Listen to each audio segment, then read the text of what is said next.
Sa ibang balita, prioridad ng pamahalaan ang dekalidad na edukasyon para sa ating mga kabataan. Ito ang isinusulong ng programang K-12 Basic Education Curriculum na inaasahang magpapaunlad ng kasanayan ng mga mag-aaral tungo sa isang magandang kinabukasan. Kaugnay nito, ginanap sa University of Makati ang kauna-unahang graduation ceremonies ng kauna-unahan at pinakamalaking batch ng senior high school sa bansa. Para sa detalye, balitaan mo kami, Ben Bondo. Dekalidad na edukasyon para sa kinabukasan ng kabataang Pilipino. Ito ang pangunahing layunin ng pamahalaan sa pagpapatupad ng K-12 Basic Education Curriculum.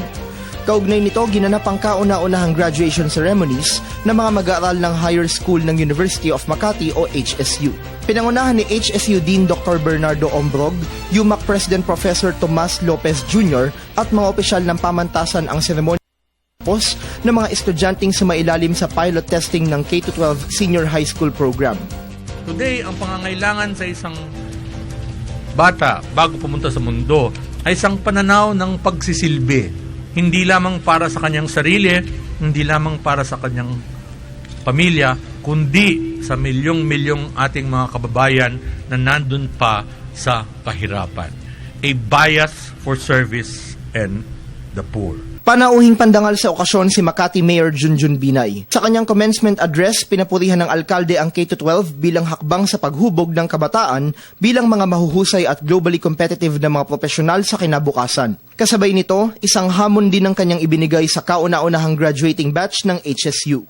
The world, my dear young people, is your bigger responsibility. Let us make the world a better residence for human beings. And you have been prepared for this greater task through the new methods of K-12. Show us then how in fact you can be better than us in taking care of ourselves and in taking care of our only home in the vast universe of planets.